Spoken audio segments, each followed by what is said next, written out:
Pregnancy ಯಾಕೆ ಆಗ್ತಿಲ್ಲ ಇದ್ರ ಬಗ್ಗೆ ನಾವು ತಿಳ್ಕೊಡೋಣ. ಫಸ್ಟ್ ಮೋಸ್ಟ್ ಕಾಮನೆಸ್ಟ್ ಕಾಸ್ ಬಂದು PCOS ಅಥವಾ PCOD.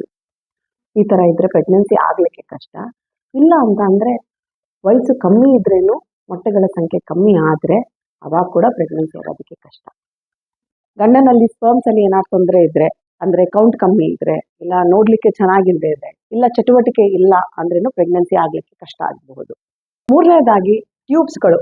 ಒಂದು ಗರ್ಭಕೋಶಕ್ಕೆ 2 ಟ್ಯೂಬ್ಸ್ ಇರ್ತದೆ. ಈ 2 ಟ್ಯೂಬಲ್ಲಿ ಯಾವ್ದಾರ ಒಂದು ಅಥವಾ 2 ಟ್ಯೂಬಲ್ಲೂ ತೊಂದರೆ ಇದ್ದು ಅಥವಾ ಬ್ಲಾಕ್ ಆದ್ರೇನು ಪ್ರೆಗ್ನೆನ್ಸಿ ಬರೋದಕ್ಕೆ ಬಹಳ ಕಷ್ಟ ಆಗ್ತದೆ. ಮೂರನೇದಾಗಿ ಗರ್ಭಕೋಶದಲ್ಲಿ ಫೈಬ್ರಾಯ್ಡು ಅಥವಾ ಅಡಿನೋಮಯೋಸಿಸ್ ಅಂತ ತೊಂದರೆಗಳಿದ್ರೇನೂ ಪ್ರೆಗ್ನೆನ್ಸಿ ಬರೋದಕ್ಕೆ ಕಷ್ಟ ಆಗುತ್ತೆ. 5ನೇದು, ನಿಮ್ಮ ಥೈರಾಯ್ಡ್ ಏನಾರ ಹೆಚ್ಚಿಗೆ ಇದ್ರೆ, ಕಮ್ಮಿ ಇದ್ರೆ ಅಥವಾ ಪ್ರೊಲ್ಯಾಕ್ಟಿನ್ ಲೆವೆಲ್ ಹೆಚ್ಚಿಗೆ ಇತ್ತು, ಅವಾಗ ಕೂಡ ಪ್ರೆಗ್ನೆನ್ಸಿ ಆಗಲಿಕ್ಕೆ ಕಷ್ಟ ಆಗುತ್ತೆ. ಇದಕ್ಕೆ ಥೈರಾಯ್ಡು ಮತ್ತು ಪ್ರೊಲ್ಯಾಕ್ಟಿನ್ ಟೆಸ್ಟ್ನ ಅಗತ್ಯ ಇರ್ತದೆ.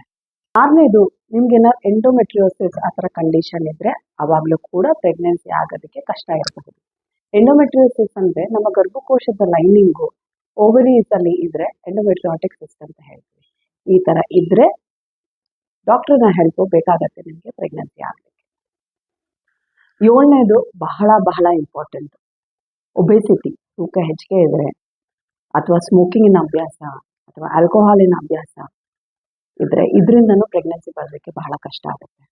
So first thing, pregnancy plan ಮಾಡೋಕ್ಕಿಂತ ಮುಂಚೆ ನಿಮ್ಮ ಲೈಫ್ ಸ್ಟೈಲನ್ನು ಚೇಂಜ್ ಮಾಡ್ಕೊಳ್ಳಿ. Healthy food, healthy exercise, and then have folic acid before you plan your pregnancy.